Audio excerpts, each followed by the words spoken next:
What is going on, everybody? Welcome back to another edition of Generation Sports. Nobody be alarmed. Nobody be alarmed.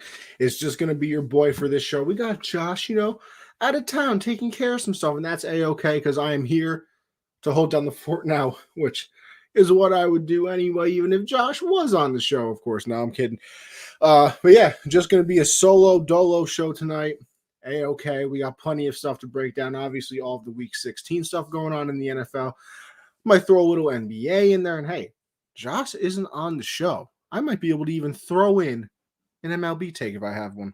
We're still in a lockout, so it's a little bit hard, a little bit difficult. But that's A-okay. I'm going solo tonight, and we're just going to jump right into it. Of course, actually, I lie. I always do this. Before I do jump into it, make sure, guys, we can't see your stuff on Twitter anymore. Obviously, me being by myself today, I need some people to bounce my ideas off of. So make sure you hit up the comment section. We can't see your stuff on Twitter, like I said. So go over to Twitch, go over to YouTube, go over to Facebook where we can communicate with you.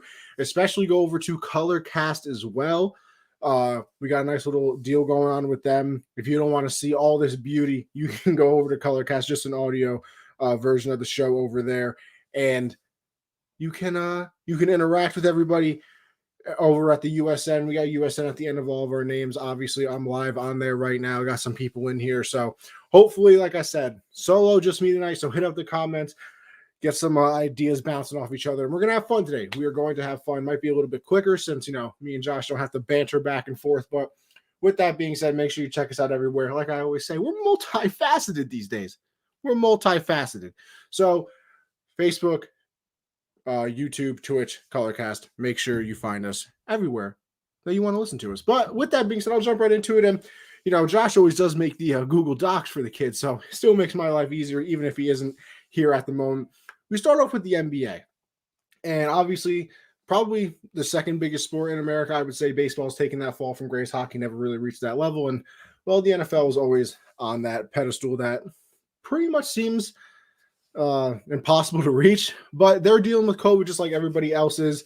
And with that being said, there's some guys being signed that you obviously don't expect to see. Sometimes Isaiah Thomas just had his 10-day contract with the Lakers. He's actually not going to end up getting another one. I got Michael Beasley out here on Instagram telling the Lakers that they need help. So you want to see if he's going to get one. If you remember back in the day, we had the dude on the Lakers too, Andre something, who was in the G League for years. G League president, actually. I just can't remember his last name at the moment. Somebody in the comments is going to help me out. I know we got all of our NBA fiends in here. But yeah, so, just the question being almost, who do you want to see get, their chance? Any free agents that you want to see get their chance? We got this man, ISO Joe, making a comeback in the NBA. He says if it wasn't for the big three, he probably wouldn't have been able to do that. And you really do have people like that making the comeback in the NBA because everybody is dealing with COVID. We obviously saw it on Christmas Day. Kevin Durant wasn't able to play. Took a little steam away from that Laker game, but it actually did end up being very entertaining. And, I don't know who I want to see in the NBA who's not in it right now. It's tough, ISO Joe came back. Isaiah Thomas, like I said, just get his 10-day contract. And, I remember him playing well in that one game. And then, it kind of always tails off after that. And I wonder, how many more opportunities he really does get in the NBA. It's such a crazy fall from grace for him. He was in the MVP race. Everybody remembers the game after his sister tragically passed away. Man goes off for the Celtics. And, ever since then, he's kind of played through that hip injury, and it's really taken a toll on him. He hasn't really been able to do anything ever since then. So, you want to get Jamal Crawford off ESPN? You want to get him back in? I don't know, man. There's obviously a lot of people out there that can play. You've seen a lot of people from the G League. Maybe this man Jello, the third ball brother, can finally make it up into the NBA. Then I'm sure we'll have to hear from LeVar much more than I've ever wanted to hear from him. Anyway, which is never. But we'll see what happens. Obviously, a lot of spots to fill on these rosters with everybody going through COVID. I just saw something not NBA related, but, switching over to the NFL too today, where I think they had, somewhere around 150 players test positive for COVID from like the playoffs last year. until like a certain point in the season this year. And then just in the month of December alone, it has been over 400 players. So this new little variant, definitely taking a W. Definitely taking a W. Obviously, I hope everybody out there is staying safe, though. You know, we don't really see it with the athletes because, they are these crazy athletes, young guys, but, they don't really have to deal with COVID in a serious manner. Obviously, a lot of people out there have. So crazy times. Stay safe, everybody. Of course, I hope everybody, and that's another thing, I hope everybody had a Merry Christmas. Hope Santa treated everybody well. Treated your boy pretty well. I got a brand new mic set up over here on the StreamYard. So if you're listening on Colorcast, you don't really hear it, but the StreamYard, I'm hoping it sounds good. I'm debuting a brand new mic over here. But with that, I'll jump into the NBA. And of course, Josh had to have his Panthers on here. But it's a good question, though, because he asked when a 2-quarterback system has ever worked in the NFL. And I don't think that there's an actual answer to that because I don't think it ever has. Like, you can answer, that's kind of the question of, is it really a rivalry if one team always wins? Like, is the Packers and the Bears really a rivalry right now? I mean, Aaron Rodgers lost like 3 games to them his entire career. That's not a rivalry. I think Brady's like 38-3 against the Bills. Is that really a rivalry when, it's kind of a hammer and a nail situation? And it's kind of the same thing for a 2-quarterback system. I don't think it's ever really worked. You've seen it where, starting quarterbacks have gotten taken out of the game because of injury or something like that. And then and the backup has gone on to do good things. Obviously, the easiest example of that is Bledsoe and Brady. But a true 2-quarterback system where, this quarterback is going to get, the next 2 series. And then, for this play, we're going to put in another quarterback. That doesn't really work. I think, the greatest success you might have seen with that was with Drew Brees and Taysom Hill. But even that, I don't really consider it a 2-system quarterback because you knew that Drew was the quarterback. Drew Brees was the quarterback of the Saints, and Taysom Hill was going in there for, a wildcat play. And, he was obviously tight end all the time and running back. And, maybe if they were throwing the ball deep, like on a Hail Mary, he would come in because Drew, obviously didn't have the arm strength at the end of his career. But it was never really a 2-quarterback system where, obviously Josh put this on the dock because of what we saw from the Panthers this week, where, Matt Rule came out and said that Cam Newton and Sam Darnold were both going to play at the same time and, get different snap counts. And that, listen, the thing in the NFL is, and everybody says it, if you have more than one quarterback, you probably don't have a quarterback. And while, sometimes it sounds like it's a good problem to have, it really isn't because you need the consistency. You need one guy to constantly work, with that first team offense. You need one guy to consistently learn the playbook. And obviously they always are learning the playbook, but excuse me, you want one guy being able to run that offense effectively. And it's very difficult to have 2 people run an offense effectively. So the 2-quarterback system thing, it just doesn't work. And in Carolina, it just proves how messed up the quarterback situation is. I think they're paying 4 quarterbacks at the moment. You got Cam, you have Sam, PJ Walker, and then they paid Teddy to go away, basically. So it's been very difficult for them, obviously. And, you kind of wonder what they do. Matt Rule, came out after the game and said, I feel bad for the fans because, they knew that this was he knows that this is a rebuild, and it's very hard to see at certain points that the rebuild is working because obviously if you ask the fans in Carolina, it doesn't seem like it's working because it only seems like it works when you have that quarterback. And obviously the Panthers just don't have their quarterback at the moment. Is Sam going to be the guy moving forward? I mean, they picked up that 5th-year option, so I believe he's going to have to be there next year. Is Cam going to be the guy? We've obviously seen it now where I think he's like 0-15 in his last 15 starts with the Panthers. Obviously, he had some success in New England. I think they won the 7 games, if you consider that success. Coming from a Patriot fan, not successful. But it's just difficult to say whether they're going in the right direction or not because everything looks bad when you don't have the centerpiece. You could have the prettiest plates all around your table, but, if you have a pile of crap in the middle of it, I think everybody's going to focus on that. And that's what the whole Panther quarterback room is right now. It's, Sam Darnold, who obviously struggled in New York. Listen, if you asked any Jet fan or anybody in the New York market who was forced to watch the Jets, we could have told you that Sam wasn't any good. So I don't know what everybody else was seeing in him. I know that we had some people on Unwrapped, Christian. I'm looking at you, Christian. You still haven't answered me on these Sam Darnold takes. When I try to bring them up, you just somehow, ignore them. A little fishy to me. A little fishy that you just ignore them, but it's okay. It's all right. And then you have Cam, who, like I said, hasn't won too much recently. Took a lot of punishment at a young age, so now it's kind of starting to catch up to him. PJ Walker, obviously the XFL legend, the MVP of that league, but kind of seems too big for the NFL. And then obviously Teddy's on a completely different team. And the problem with is you usually can look into the draft. You look into the draft, there's always that generational talent that a lot of people are saying, okay, this is the guy that we're going to have to get. And there's two problems with that. One, that this year there isn't. If you look at all the draft boards, it's a lot of, defensive ends, and there's some linemen in there, and wide receivers. Once again, it seems like wide receivers, just getting better and better every single year. But there's not a quarterback. There is not that one quarterback that everybody's looking at and saying, oh my gosh, we need to go get him, a la Trevor Lawrence last year, or, what everybody thought Baker was going to be and what people thought, Burrow actually is. So it's very difficult for the Panthers because they don't have that guy that they can just go out and target and say, okay, I need him above anything else. And then the second problem with it is Cam is not good. Sam is not good. But the team is solid enough that they win enough games to probably not have that number one pick.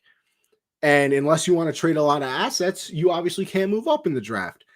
Now, everything does get fixed if Deshaun Watson fixes his off-the-field mess, because he was obviously linked with the Panthers a lot. But that gets complicated too, because the deal was basically done with the Dolphins and Deshaun Watson, but it didn't end up going through because, the off-the-field stuff. And the Panthers, too, were out on Deshaun Watson because of the off-the-field stuff.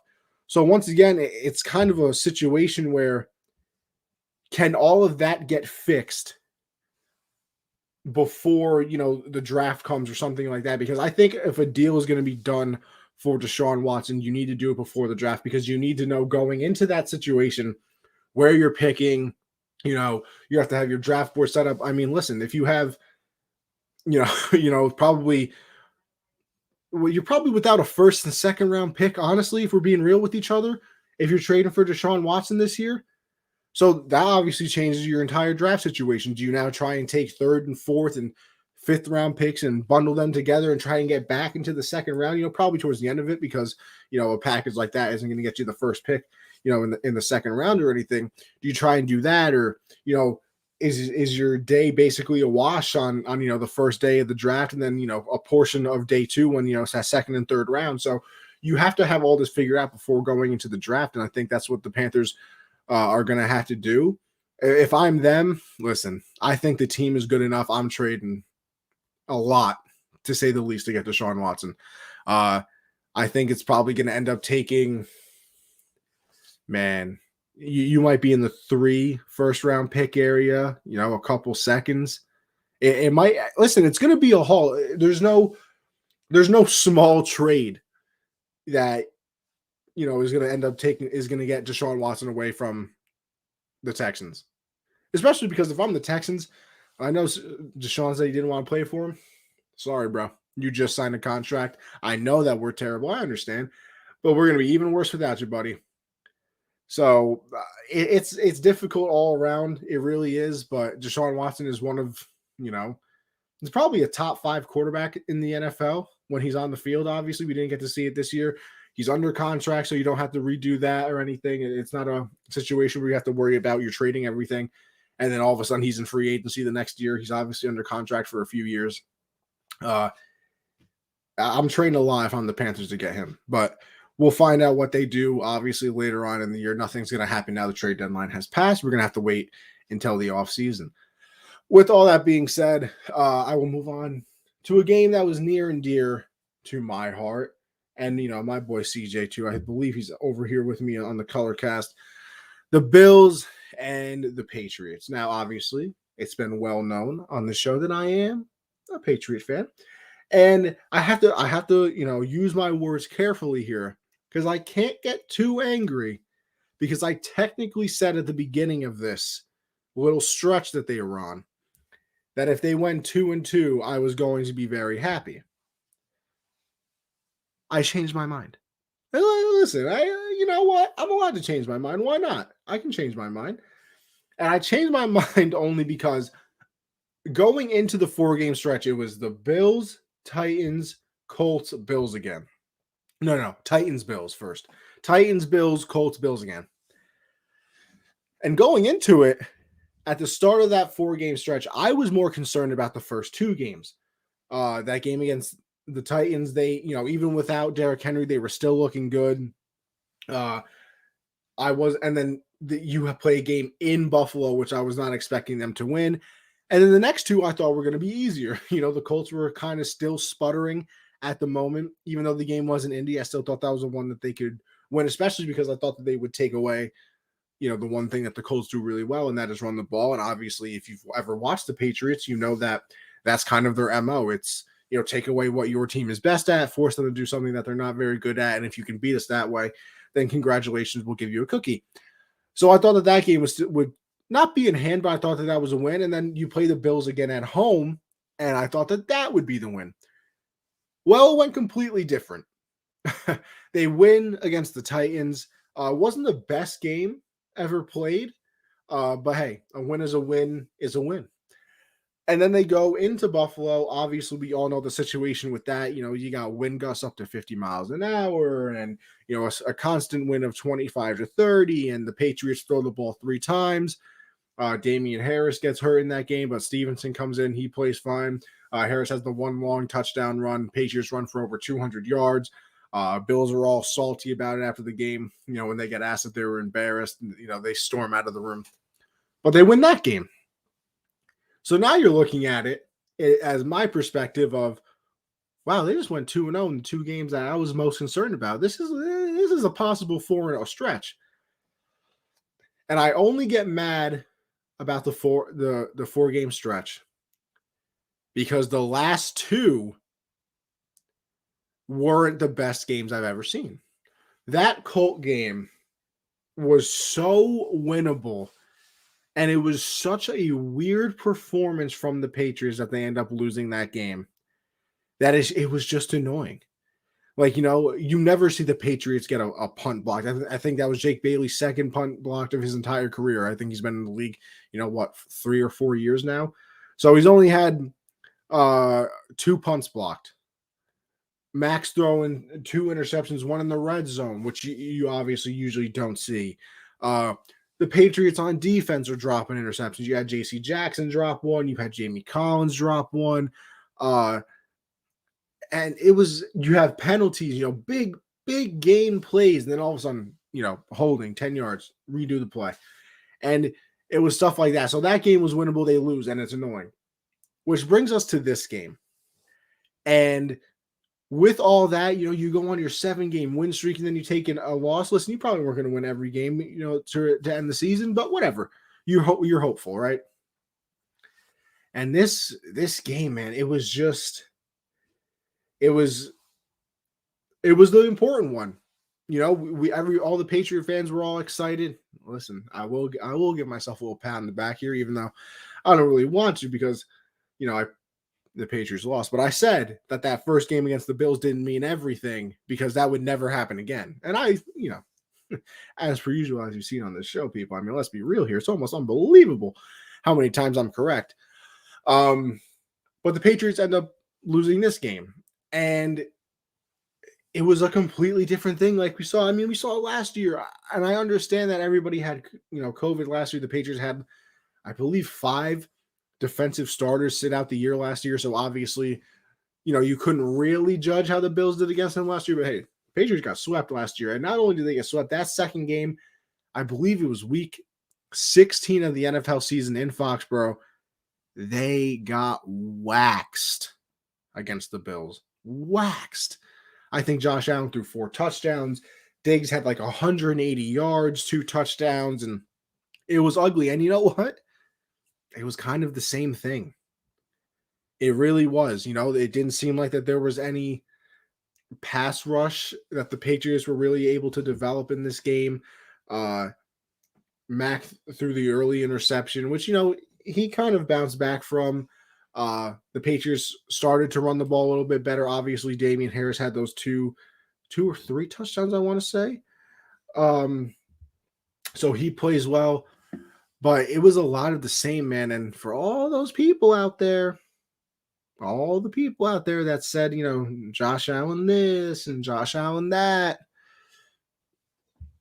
how we feeling, boss? We're going up. He's going up against Bill Belichick again this time. Hey, even if you want to throw out last year, even though they got swept, he's going up against Bill this time. Bill has the full, weapons on defense. J.C. Jackson, Mr. INT, McCourty's still back there. We even got Kyle Van Noy back, Jamie Collins, Matthew Judon is in the game now. Dietrich Wise ended up not being able to play because of COVID. I mean, I don't think that that's the biggest deal in the world. But it was a lot of the same. And the Bills kind of controlled the game from the jump. As I'm trying to send some text here. But it's very hard to do that and do a show at the same time. So we're out here struggling, people. But this is the beauty of doing things live. Don't worry, I'm almost done. We're gonna get back to a wonderful show that, by the way, I'm going to pat myself on the back on a lot and hold over Josh's head because, Josh thought he was going to be able to do the show and ended up not being able to do it.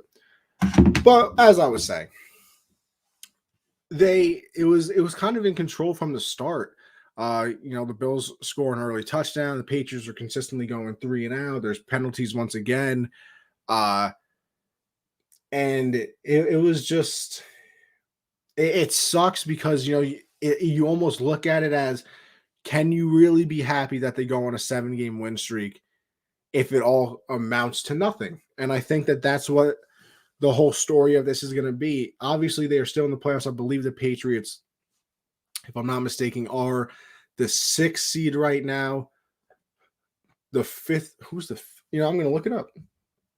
NFL playoff picture. Let's take a look here. Currently, right now in the AFC, yes, we got the Patriots as the 6th seed. The Ravens, believe it or not, after everything, are the 7th seed right now.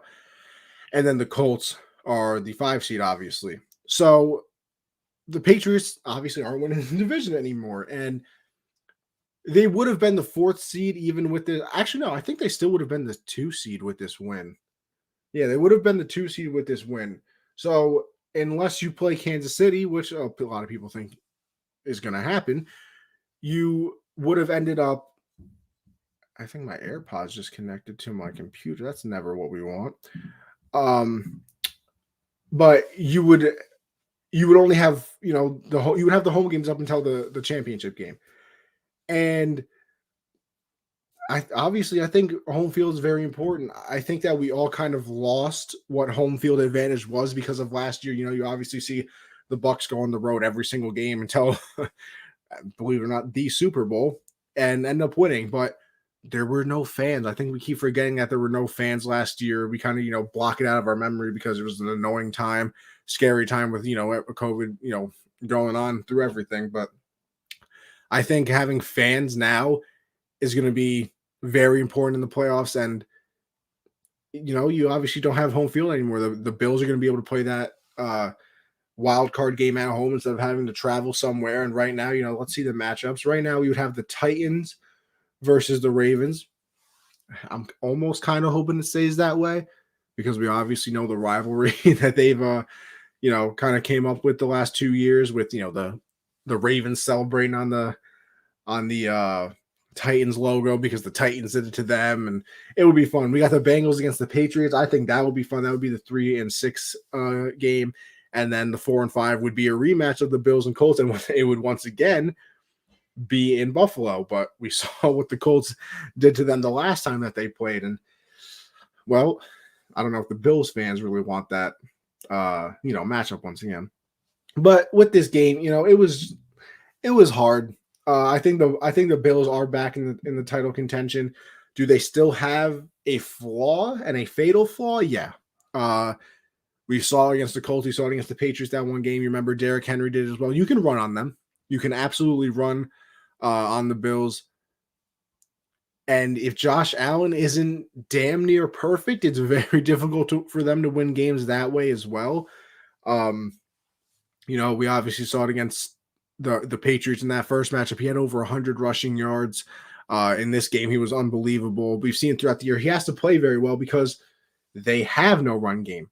That's their flaw. Their two flaws are basically the fact that they can't stop the run and they cannot run.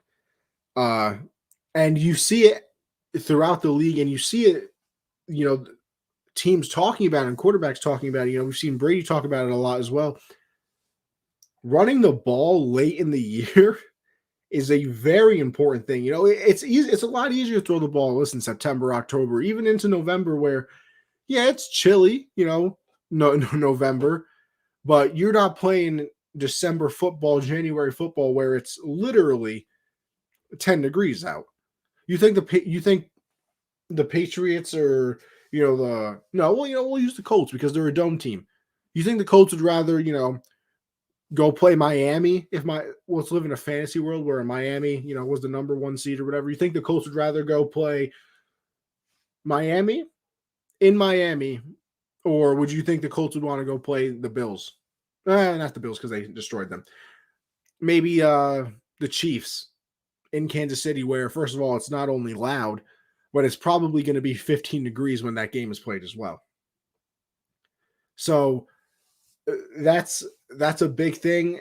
So running the ball is very important, and they can kind of only do it with Josh Allen, which is the scary part, because we obviously seen it with Lamar as well. If Josh Allen, Lamar, these primetime quarterbacks that are the heart and soul of your team. Now, obviously, most quarterbacks are, but I feel like for this, it especially is, because I think so much of the offensive pressure goes on to Lamar and goes on to Josh Allen, because they're really the big playmakers on their team. We've seen it. Colt McCoy out here winning games for the Cardinals. We got Cooper Rush winning a game for Dallas.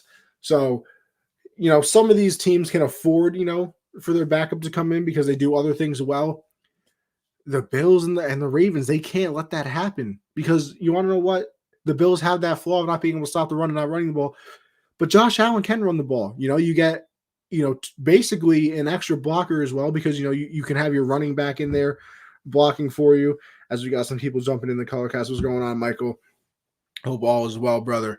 But the Bills, it's just going to be difficult for them. I still think that they're a title contender, but you also, it's questions, how far. Connie putting up stats on here like he's LeBron in 2016-18. Christian, you know what? Your boy's trying. That's all I can do. What did Yoda say? There is no try, there is only do. Star Wars reference, by the way. Very excited for the Book of Boba Fett coming out this Wednesday, I believe. Your boy, gassed. Very excited. Breaking down week 16, Dak was unconscious. Michael, you know what? You're right. Dak did play very well. Now, we got some shooting some hoops, and I'm going to be on the whole time. Get ready. Christian, good. I want you to be here, because I still have beef with you. You never answered me on Twitter. I thought you were a big Sam Darnold guy. What happened? Can Dak do that against good teams, though? Christian, you're putting up numbers in this chat right now as well. I think you're doing pretty well for yourself in here. I got to get you back on the show, Christian. Miss you, buddy. We're going to have to play some Warzone as well, I got a dub the other day in Warzone, Christian. Felt like the old times, But Bills have to run the ball with Josh Allen. They can't really do it with their actual running back, so it's a difficult time. It is a difficult time. If the defense keeps playing like that, he won't have to. Haha, miss you too, brother. Don't come from my USC boys, though. Listen, I know he's a USC boy, but he was also a New Yorker for a short period of time, and well, your boy is too. So we're, that's a whole different wavelength right there. We're not quite, the booing of Santa Claus Philly people, but it's all right. We got Josh saying, yeah, if the defense keeps playing like that, he won't have to. Yeah, man. Who would have thought that the Cowboy defense was gonna carry the show? If you had that on your bingo card, congratulations, because let me tell you something. Your boy did not. I'll move on, though. I will move on. And we go into some of the NFL topics of the day, which started off, what is wrong with the Chargers? And that's another loaded question, because I don't think it's one thing. They obviously have a very hard time stopping the run as well. We've seen that. I believe Rex Burkhead put up like 140 yards against them. Like, come on, bro. I was a big fan of him on the Pats. You know, Rex, big guy, you know, Baldy, Mr. Baldhead over there. T-Rex, as you know, some of us like to call him. But 140 yards, bro. That's what we're doing. 140 yards, a couple touchdowns, I believe it was. You're losing to the Texans. And hear me out, right? This might not make sense, but in my head, it's a beautiful point. I think if this is a normal NFL season, the Chargers don't lose this game. And hear me out, right? Because it sounds stupid. But first of all, nothing I say is, so you shouldn't even have thought that anywhere. But how many upsets have we seen this year? I mean, it was an upset at the time, but the Dolphins are playing better now. But when they beat the Ravens, we saw the Titans lose to the Jets. We saw the Jags beat the Bills. I mean, we got a bunch of upsets going on this year that we have no idea what is happening. So I think if this is a normal NFL season, this almost doesn't happen. But this is the year of craziness. And also, Chargers, like everybody else, had 13 people out due to COVID. You know, Justin Herbert still, who I think is going to be an MVP in the very, very near future. Like, I'm betting an entire life savings that he wins an MVP in the next 3 to 5 years. But it takes we have to look back on the Chargers too, right? What do we always clown them for? And that's not being able to win certain games. You know, they always, you know, find a way to lose somehow, or, you know, it was always the last second field goals, and it was, you know, a turnover at a bad spot. And we kind of forgot that was the Chargers for a little bit, because they have played well this year. They are on the outside in, looking at the playoffs right now. They are the number 8 seed currently. Obviously, we'll see how everything goes from here. They'll have to, I believe they have to win out, which shouldn't be incredibly difficult for them, because they're obviously a talented team. But like I was saying, we clown the Chargers for, you know, losing those close games, and it was always, they always found a way to do it, right?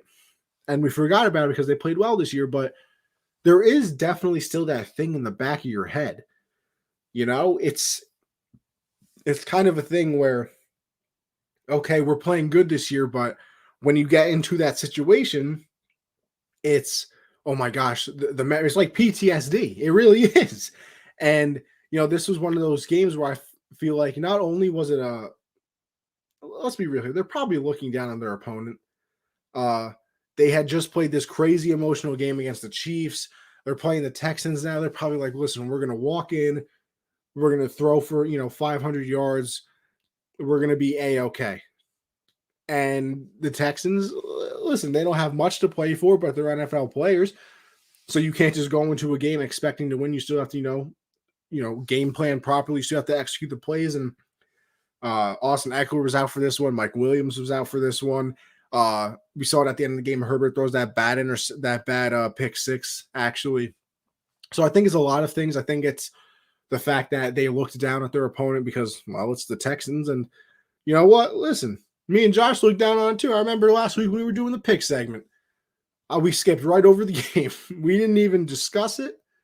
We didn't, you know, give a chat about it. We said, okay, Chargers and Texans, moving on. And that, I feel like that's probably how some of the players felt as well. And this can almost be a good loss where you have to play up to every opponent. Because, listen, if this happens one more time, you're definitely out of the playoffs now. Obviously, things are very bunched up in the AFC. You have, let's see here, 2 teams that are 8-7. The Ravens are 8-7 as well. They're the 7th seed. If the Dolphins win tonight, they'll be 8-7. The Steelers are still there at 7-7-1. The Browns are 7-8. Broncos are 7-8. Now, those last couple teams, it's going to be very difficult for them to make the playoffs. But like I said, things are still very bunched up. It's not like the NFC where we kind of know where everything is going. Like the Packers clinched, Cowboys clinched, the Rams have clinched, the Cardinals clinched, the Bucks clinched. So there's only 2 playoff spots available with 6 and 7. And listen, there's some teams here, but Washington 6 and 9. I don't think that they're making. I think that's done. The Falcons can lose at any time. I don't have faith in them. That's done. The Vikings. Is it possible? Yeah. Yeah, I guess. But I think they play the Packers again, so you're striking up another loss there. Saints, I don't think they're going to win this game. They're on their 4th quarterback, and the Dolphins have been playing well, so that's going to drop them down to 7 and 8 as well. Unless you got Philly right there at 8 and 7, man. Philly right there.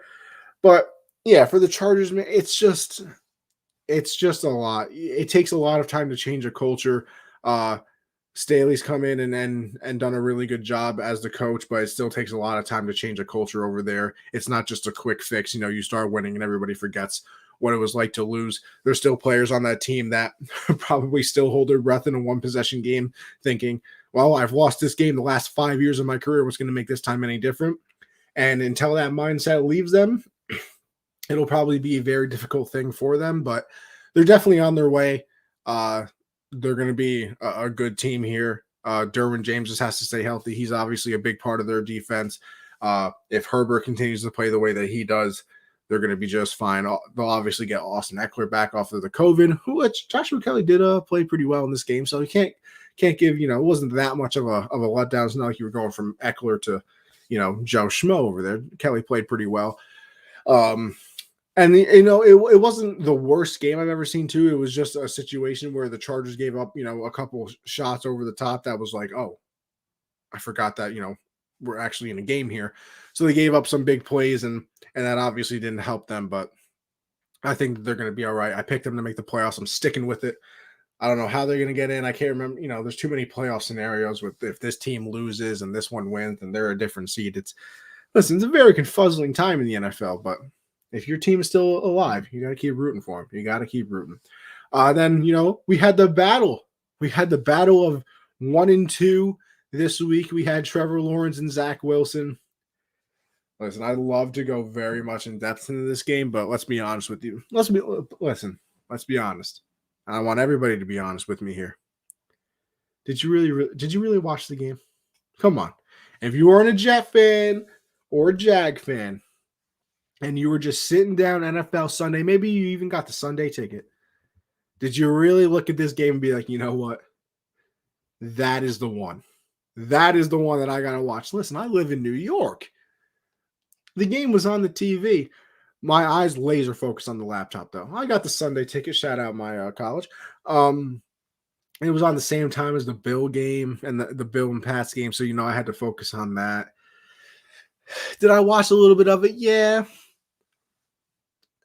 Listen, the teams are messes, man. You're not going to really learn what either one of these quarterbacks are yet.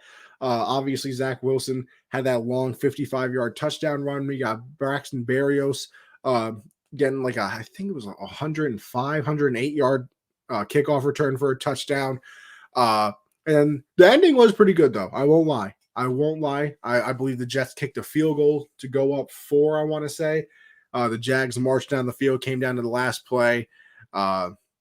Lawrence just couldn't get the ball into the end zone, and they ended up losing that game. But I think we're not going to know too much about these teams for a while, or too much about the quarterbacks for that matter, because it's just going to be difficult for them to really succeed in the spots that they are. I like Saleh. I do, though. I think he's I think he has the guys playing for him, but the Jets just don't have talent. And then you look at the Jags and they don't have talent. Plus they have another head coach, an interim head coach right now because, their head coach was too busy kicking kickers and getting it thrown back on. And Connie, did you get Madden 22 yet?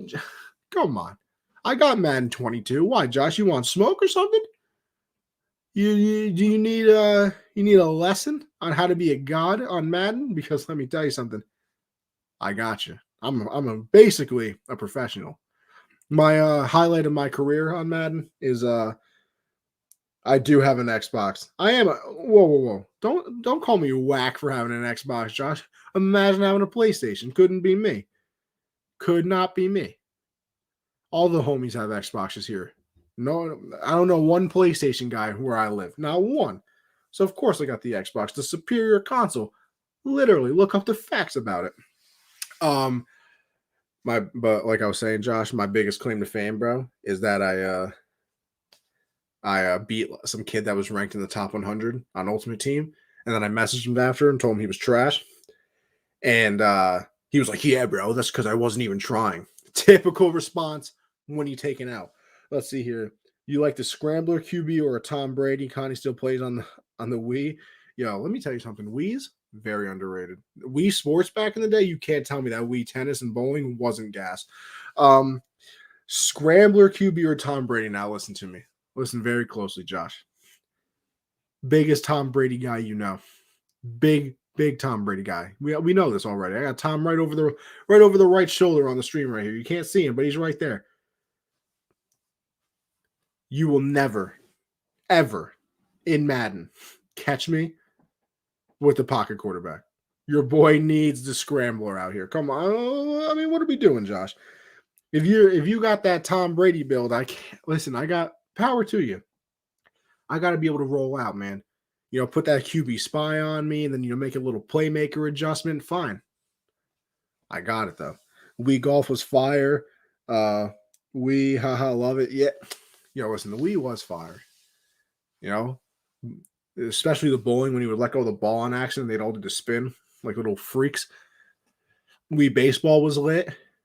I was really young when I had a Wii though. I was super young, and then my mom broke it. She sucked up the sensor with the vacuum, and then we never replaced it. So I got the Wii downstairs collecting dust, man. Tragic time. It really was just a tragic time. But let's see here. What else do we got, people? Cowboys, Super Bowl contenders. Oh, man. Too young to truly appreciate it. Josh, I've gotten that about a lot of things. I'm a 2000 child. What can I say? I'm a 2000s baby. I got older brothers, so I still experience some of the older generation things. So I'm not completely out of it on some of these things. I still, they were into the Pokemon. I never really got into it, but fun. Dragon Ball, all the old cartoons I watched too, and all the games I played too. So hey, listen, I might be a 2000 baby, but shout out the bros. They got me right when it comes to some of the older stuff. You feel me? And I'm sure some people in this comment section will have something to say about this. But Cowboys Super Bowl contenders. Listen, man. If like Josh said earlier in the show, if the defense consistently plays like that, there's a chance. I'm still not saying yes. Because as much as important as defense is, you still need to score points. And unless the defense is, getting pick sixes and fumble sixes, which, by the way, I think they had they have a blocked punt yesterday that they scored on. Trayvon Diggs got his 11th interception of the year, which, by the way, first of all, not Defensive Player of the Year. Still overrated. Just saying. I pray the Rams get the Cowboys. Diggs still... We'll have one pick but give up 650 yards. See, Christian, that's my thing, right? This man, Diggs, everybody talking about Defensive Player of the Year. He's given up like 850 yards in coverage. Well, yeah, he got 11 picks. You want to know why he got you know what? Christian, I'm going to do this just for you, right? I'm going to do this just for you. I guarantee you Jalen Ramsey probably doesn't have over 2 interceptions this year. You want to know why? Because nobody throws at Jalen Ramsey because they know nobody's open anyway. So he can't get interceptions because there's no reason to throw the ball in that direction. It's like Revis Island over there. How many interceptions did Revis have in his career? Probably not that many because nobody was throwing in that direction. Not a soul. You're telling me that Diggs is so good, yet everybody just throws at him constantly? Like, how are you giving up like 900 yards on defense if you're that good? Let's see. QBs have like 100 plus QBR when targeting Diggs. Facts, bro. How much better is Stafford than Dak, though? Josh, don't do that to me. Don't do that. Stafford's better than Dak, bro. I don't care. Everybody want to look at the numbers and stuff like that. First of all, he was in Detroit. Which, by the way, did you guys know that Matt Stafford got to 50,000 passing yards faster than anybody in NFL history? I can't believe that. I think it's going to be broken by Mahomes in like 3 years because they only throw the ball, so it's fine. Stafford is leagues better. Sorry, I agree. He is, but is the gap that big? I'm not sure it is. See, I think that's where you can get into an argument about things. Is it the Grand Canyon? Is it, the Gap Warehouse? You like that one? Is it, minuscule? Is it big? That's up for debate. I've never been that big of a Dak guy. I think it's a lot of empty calorie numbers. Josh said baby gap. Stafford is a 99. Dak is an 84. Of course, I don't know about 99. That's a very exclusive club out there. But I think there is a gap. How big it is, listen, you can sit here and go back and forth all day. Like I said, I've never really been a Dak guy. I think it's a lot of empty calories. I think it's a lot of putting numbers up against bad teams and a bad division. Obviously, we know it's the NFC least for a reason. Put Stafford. Wait, hold on, Christian. We're gonna have to work on the English here. Put the Stafford is on the Cowboys. They're 11 wins. Plus Dak on the Rams is what we saw with Goff. Ooh. I'll disagree with that because Dak is better than Goff, man. I mean, Christian, I like to rain on the Cowboys parade as much as the next guy. Trust me, but come on, we got to give Dak more credit than Jared Goff. Jared Goff, listen, it's the Madden rating. Stafford's a 90, Dak is an 83. We're going off Madden ratings now, Josh, or not, Josh? Christian. Yo, I wonder what my Madden rating would be. Like, if you had to rate me as a Madden player, what would it be? I'm going with at least a 94. I'm a god. Let's see. We got Logan in here in the comments on the stream. Dak went to the playoffs once in his whole career thus far and has been crying about a payday for 4 years despite doing horrible the following years after his debut. You know what? You're right. At least Goff can beat good teams. Josh, did you just say that I'd be a 69 on Madden? Listen, Josh, I will fly to Oklahoma or wherever you live right now. We can throw down. We can fight right now. No problem. Yeah, I like I said, the gap is up to you guys. We can all sit here back and go back and forth on. You could do a whole show on, quarterback ratings and how good is this one compared to another one. You really can. But I got to see it in the playoffs, man. Can we at least say that? Like, can we all at least agree that the Cowboys every single year can go to the playoffs, but then they always lose in the first round? Like, can we at least all agree? Cowboy fan, Cowboy hater, whatever. Can we agree on that? Because facts are facts. They go to the playoffs and then they lose in the first round. We saw it against the Packers where, they were getting blown out and then came back and, ended up losing that game. I just got to see it, man. I have to see it. Until then, Cowboys will get smacked by Rodgers. Exactly. See, that's the thing. All right, let's go back to the playoff picture. As we got Logan in here too saying my team has no QB right now. I'll change teams to the path before I root for Dak to lead the Jets team. That's big. That's big. Right now, the Cowboys are the 2 seed. They would end up playing the 49ers at the moment. I would say that the Cowboys would win that game. Yeah, I can agree with that. That's also, you want to know why though? I have no faith in Jimmy G. He's gonna end up being a free agent this year. I think. He's gonna be in that same class where Deshaun Watson's gonna be available. Russell Wilson looks like he's gonna be available, and Derek Carr might end up being available. And people are talking about, Jimmy G, like he's in the same. Listen, I think Jimmy G is the worst quarterback out of all of them. And it's literally not even close to me. I would take Derek Carr in a second. Most underrated quarterback in the league. Man, so let's just listen to what Derek Carr has had to deal with, right?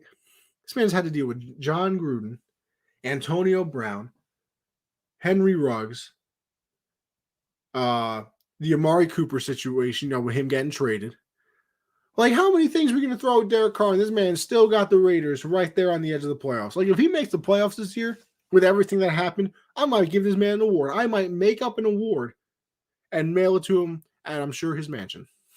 So, but yeah, I mean, listen, I think the Cowboys, if they are a Super Bowl team, is going to be a lot of the defense leading the way, which I think a lot of people can agree with.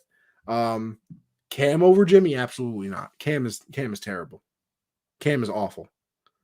Can give Carr the MVP. Jimmy G is better than Dak. Facts? Nah, man. Jimmy G is not better than Dak. I can't listen, Christian. Once again, love you, buddy. I hate the Cowboys as much as the next guy. First of all, let's see. He can win with a loaded roster at least. That's true. Jimmy can win with the loaded roster. I mean, hey, but the Cowboys kind of got a loaded roster right now, and they're sitting at 11-4. So I guess you can say it about Dak. I want to see it against, some solid teams, though. I do. And I think the defense has to play well for them to win because look at some of their wins, right? They blow out Washington. Now, I mean, blow out. What was that score last night? 56-14? That was embarrassing. Dak and Zeke rookie year was their best shot. I can agree with you on that as well. I can also agree with you on that because that tandem that year was unbelievable. Let's see. Jimmy to a Super Bowl. Dak beat the Seahawks once. But, I mean, look at the Cowboys, right? They beat the Giants. But the Giants were in that game like the entire day because the offense couldn't score. They lose to the Chiefs. They put up 9 points. Like, how you... I mean, the defense played well in that game, but you put up 9 points, or else you could have won that game. So, I think the offense has to at least be middle of the pack, right? Like, we can agree on that as well, where if the defense is going to play this way, where, they could potentially hold teams to under 20. I mean, that defensive line, man, is unbelievable. We got Randy Gregory. Micah Parsons is obviously going to win Defensive Rookie of the Year. He's in the, Defensive Player of the Year category as well. I still think you throw that award to TJ Watt or Myles Garrett again, but he's in that conversation. And then you obviously have DeMarcus Lawrence as well. I guess you want to throw in Diggs, that's fine, even though me and Christian have thoroughly debunked the fact that man is actually good. But the offense has to put up, you can only win by putting up points, man. I think, and their offense has been terrible, the last few weeks. Obviously, last night it broke out now in a very big way, but is that a one-time thing or, can it keep going? Or, like I said, is that a one-time thing? So we're going to find out. But I can't put them, I don't want to put them as a Super Bowl contender because I got to see it happen first, man. It's kind of that PTSD thing I was talking about with the Chargers. It's, we believe, right? But every year the same thing happens. So until that narrative finally switches around and then, at least get to an NFC Championship game, right? Like, come on. Winning in wild card weekend, congratulations. They'll probably beat the 49ers. But after that, like, come on. You're probably going to end up, playing a team like the Rams or maybe the Cardinals and they play the Cardinals this week. So Cowboys are pretenders.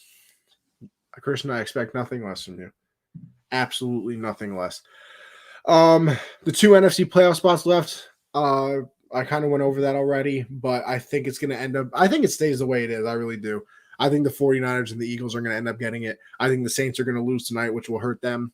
The Vikings are going to lose to the Packers, so that's out. And I have zero faith in the Falcons or Washington to somehow get those last 2 spots. So I would say it stays the way it is. 49ers and Eagles are going to sneak into the playoffs.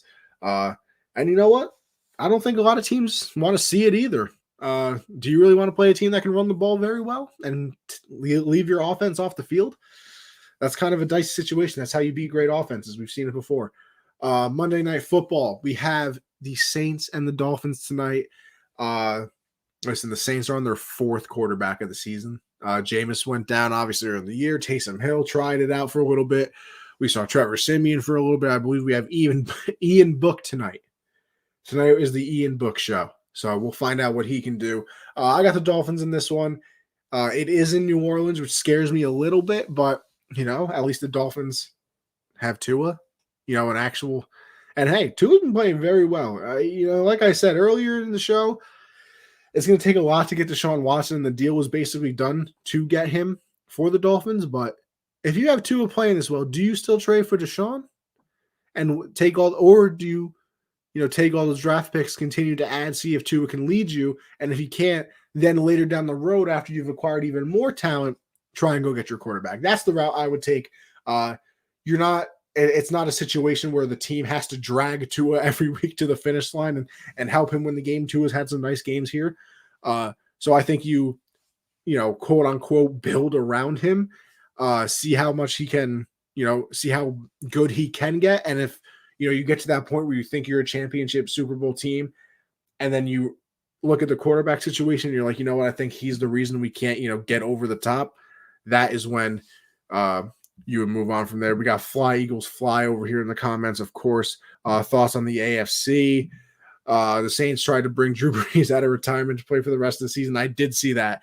I also heard that this man sent him back a selfie of him golfing on the beach or something like that. Absolute G move. Absolute G move. But Logan, for my AFC thoughts, I kind of gone over it a little bit. But I'll do a little recap for the kid. I think the Chiefs are going to end up, once again being that first seed.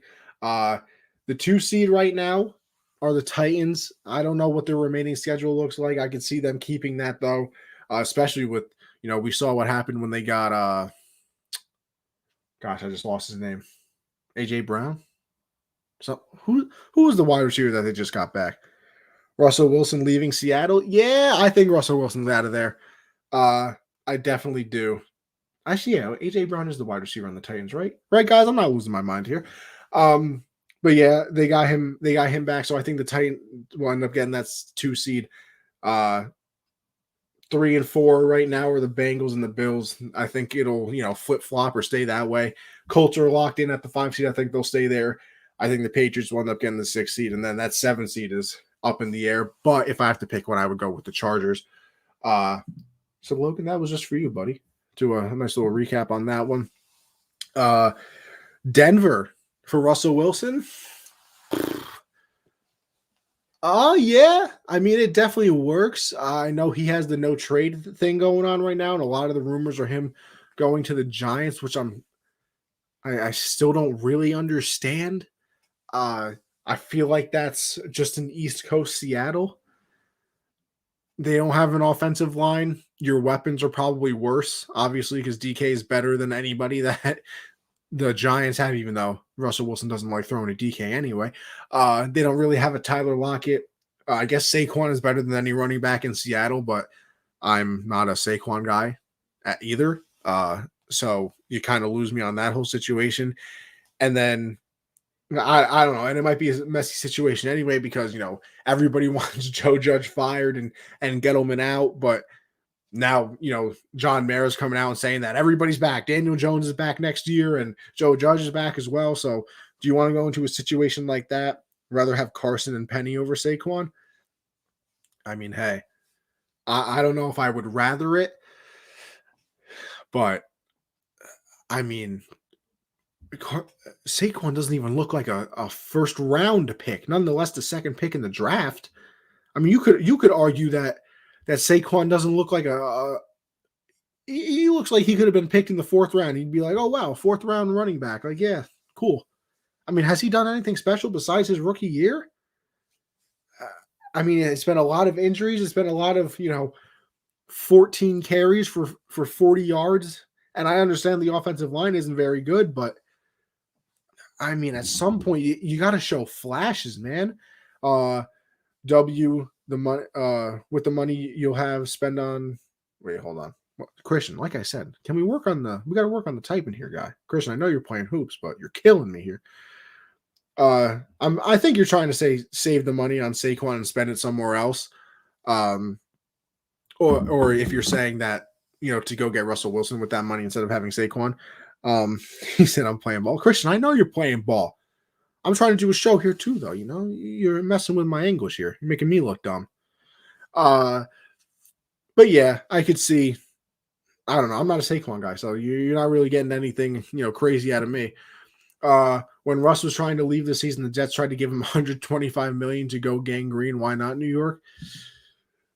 Man, I don't know what. Listen, man, I live in New York, and I really do want New York football to be good because you have no idea how annoying it is to turn on the TV every week and have to watch the Jets. Thank God for the Sunday ticket. Like, praise Jesus that this thing is real, because if not, I'd be stuck watching the Jets and Giants every week.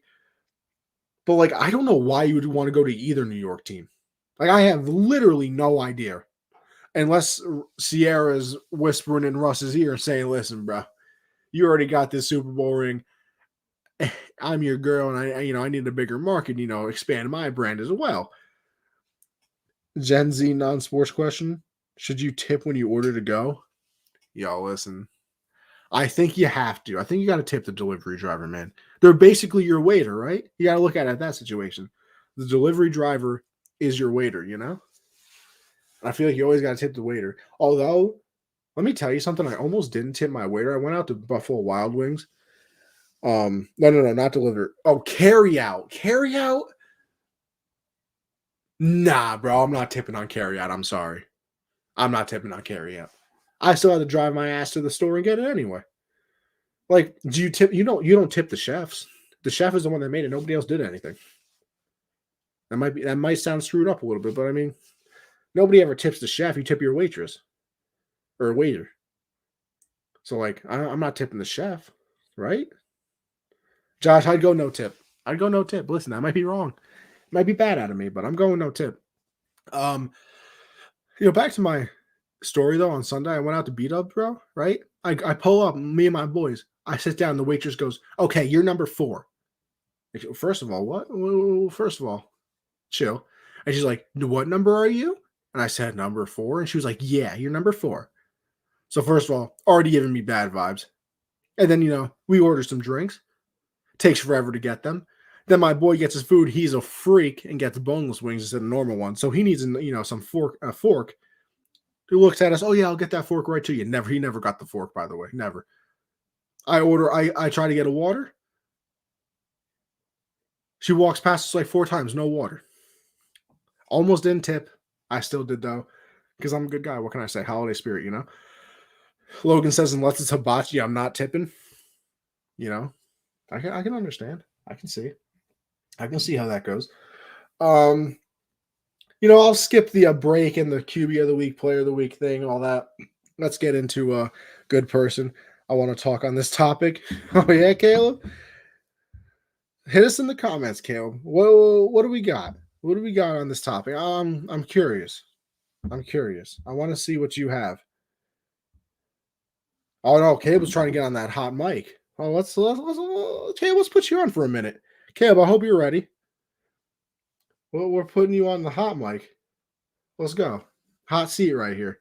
I don't know if the stream's going to be able to hear you, but, it's fine. Caleb, my brother. What's good? All right. What's good, my boy? What's good? How you doing? Oh, we're living the dream out here. Bet. Cool. So I see I got 52 seconds, so let me go ahead and spill my hot shit on this topic. Look. So we got tips, right? Of course. Now, I'm a delivery driver, right? Uh-huh. I deliver pizzas and whatnot. And, nigga like me, I want the tip after I deliver the pizza. I can agree with this. I only get $1 for using my card. Or my car. That's foul. Right? So it's pretty fucked. But then again, I understand how you feel, or maybe we might not feel the same way. I don't really like to tip too much. You know what I'm saying? You really got to earn that tip. You got to go above and beyond for that tip. You know what I'm saying? So I try to do the same thing. I try to get the pizza to the people fast. But, at the end of the day, if you want that tip, you better go the extra mile, because at the end of the day, you're still getting paid. Feel me? See, Caleb, this is where, and your time ran out and you told the story perfectly. But that's where I can agree. I can agree, right? Because delivery driver, always tip. You got to tip your delivery driver. You don't tip your delivery driver, scumbag. Just say, I'll throw the word out there. You're a bad guy. You always tip the delivery driver, and you always tip your waitress or waiter. Listen, am I ever going to go out? And probably not. And listen, you have to be the worst server ever ever to not get a tip, bro. Like, now, do you take the tip percentage down a little bit? Yeah. I'm a big 20% guy. That's what I've grown up knowing. That's what, usually like when I go out, that's what people I've been around have always done. So I always tip 20% as well. Thanks for letting me hop. Caleb, you can hop on anytime you want, brother. Anytime. So I'm usually a 20% guy.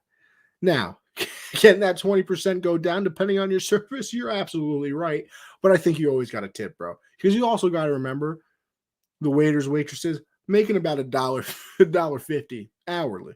So they're living on tips. So you're basically saying, I don't want you to be able to pay your rent this month if you don't tip. I'm just saying, you got to think about it that way. Don't be a bad person. Don't be a bad person. See, look at me spreading positivity. It really must be the holidays. But okay, I'll go into the week 16 recap of our picks, me and Josh's picks. He texted me earlier. He said, my favorite Mexican restaurant gets 30 to 40%. El Mayo, they always hook me up. See, 30 to 40%. This man, Josh, throwing around big bucks out here, huh? Okay, Josh, I see you. Listen, if you ever get bored and you want to send me a, a little dollar here or there, feel free, Josh. My wallet's always open.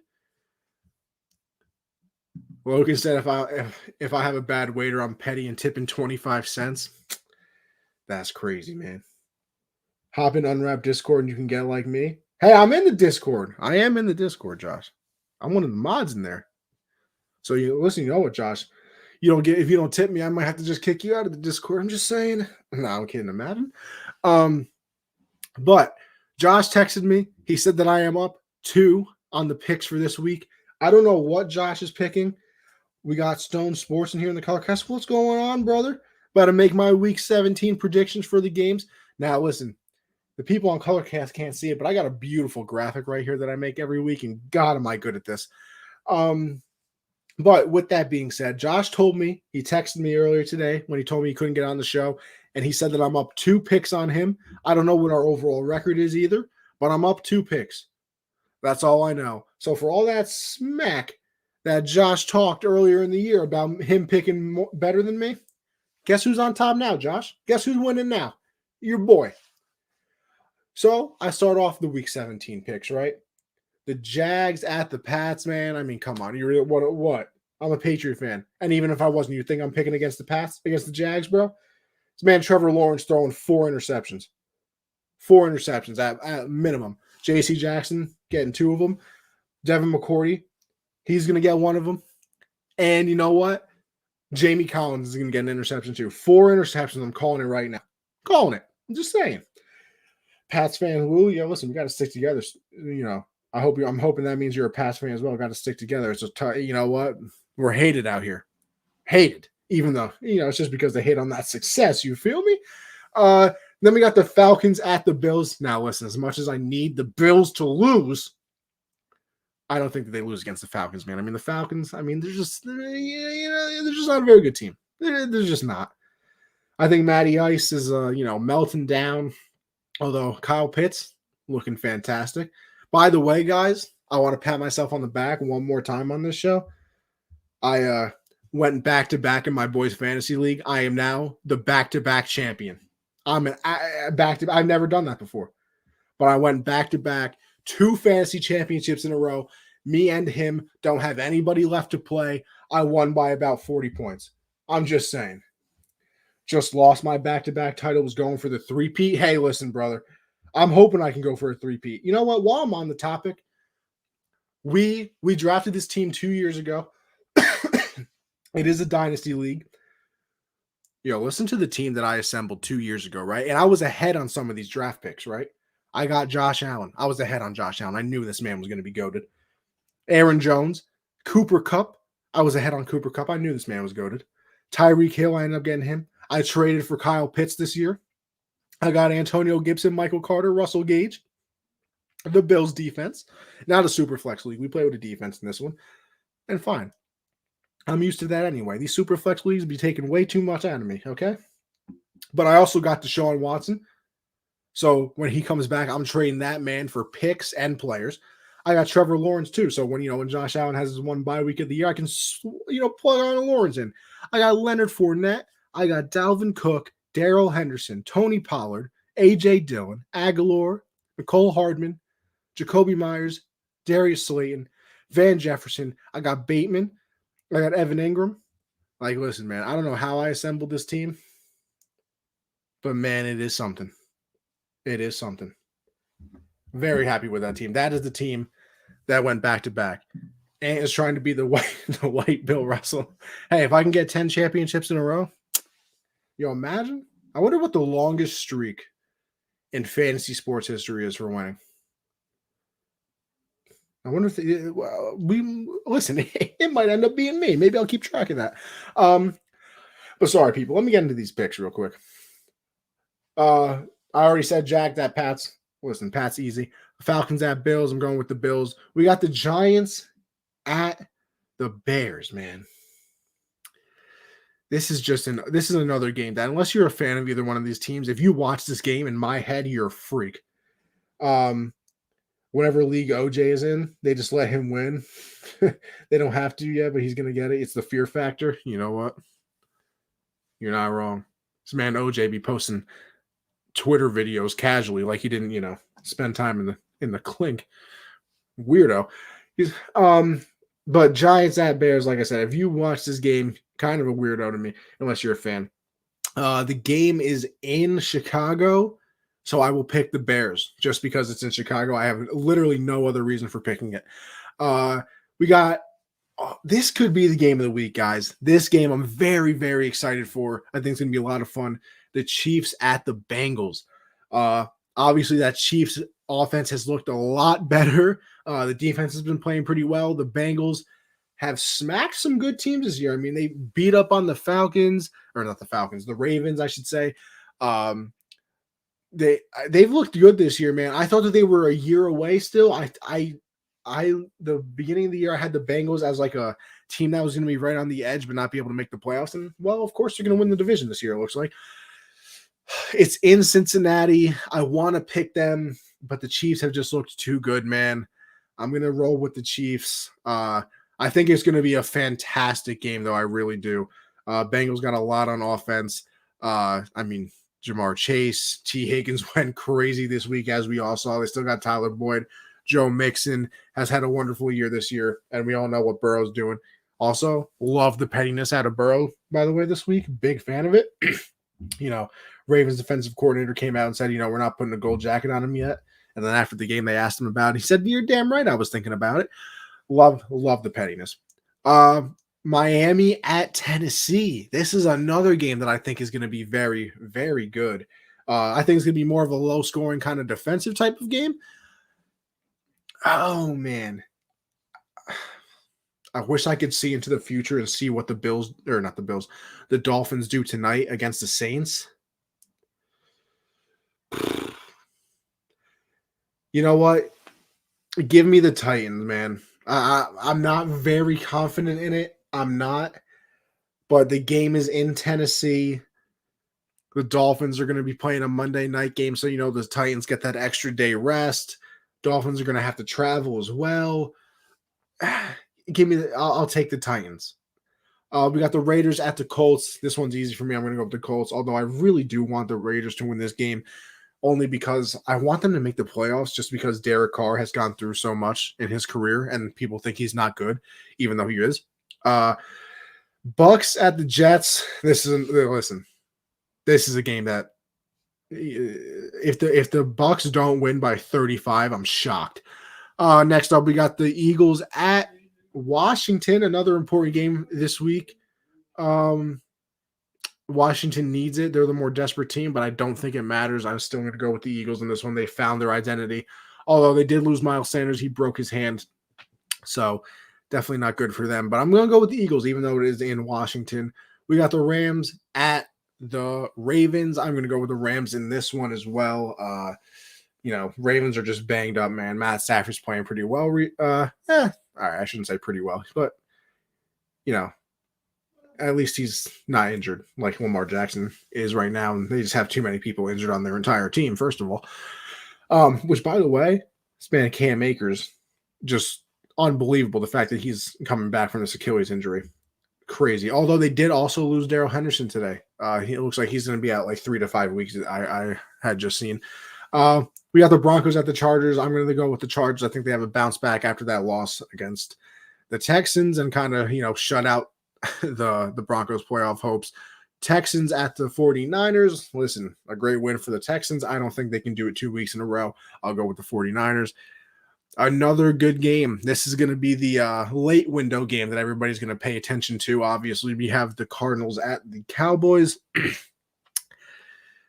Man. It's crazy because you've asked me this question 3 weeks ago. I'm saying Cardinals by 1,000,000 because they hadn't been playing so well. I think people forgot that Hopkins was a big part of this offense because ever since he's gone out, the offense hasn't really looked the same. It's hard. This is a tough one here. Man. You know what? I talked a lot about the Cowboys in this game. I was been asked several times if they're Super Bowl contenders, and I think if they're Super Bowl contenders, this is a game they have to win. So I'll go with the Cowboys because if they're real, like everybody thinks they are, and that's all I ever have to hear, then they should win this game and prove that they are a team to beat. So show me something. Show me something, Dallas. Hit you with the follow, my guy. Thank you. I appreciate that, my good sir. Hit you with one right back. There you go. Bam. That's how you show love on the Color Cast. Panthers at the Saints. Listen, the Panthers have 16 quarterbacks. The Saints have 16 quarterbacks as well. This should be like a 3-0 game. This really should be. The Saints defense is good. Panthers defense is pretty solid as well. Plus, the Saints might have Ian Book, who I don't even know who that is. I'll go with the Saints though. It's in New Orleans, as the people say. So I'll go with them. Lions at the Seahawks. Now this should be another easy game to pick, but the Lions play very hard. The Seahawks are not very good. I'm still going to go with the Seahawks because they have Russell Wilson. And I still have faith in Russell Wilson, although some people are very down on him. But you have to look at what's going on in Seattle, man. Pete Carroll, I think the message is old. I think he should get on out of there. They have absolutely no talent on the team. The offensive line is terrible. Defense isn't very good. Russ is trying to do everything himself. Give the man a break. And then we rounded out with Sunday Night Football and the Vikings at the Packers. Vikings got the one earlier in the year. Packers are going to end up getting this one. I'm going to have to go with the Packers. And that right there wraps up the Week 17 picks. And we'll also basically wrap up the show, people.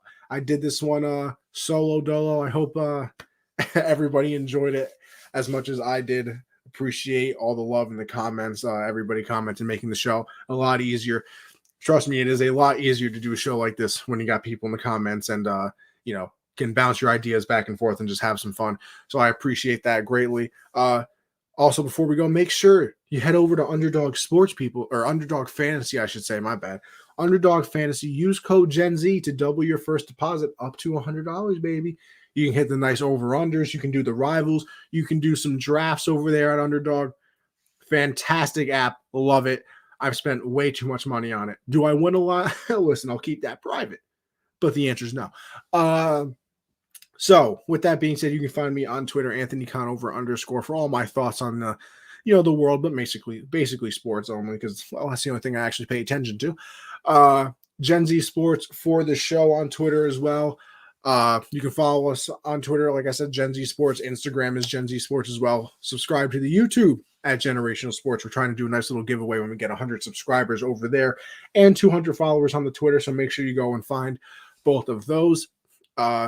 You can follow me on Twitch, Anthony _ Conover. I put all of my podcasts on there as well. Might start getting back into, some of the Call of Duty. Your boy has picked the sticks back up, and, well, I'm goated. What can I say? So we got all that going on. I appreciate everybody tuning into the show, making my life a lot easier, and sticking around with me for this hour, 20-minute show of just me yapping. So I appreciate everybody for tuning in, and listen, everybody, I will see you on the next episode. And hopefully by that time, Josh will be back. I'll catch everybody on the next episode. Thank you so much.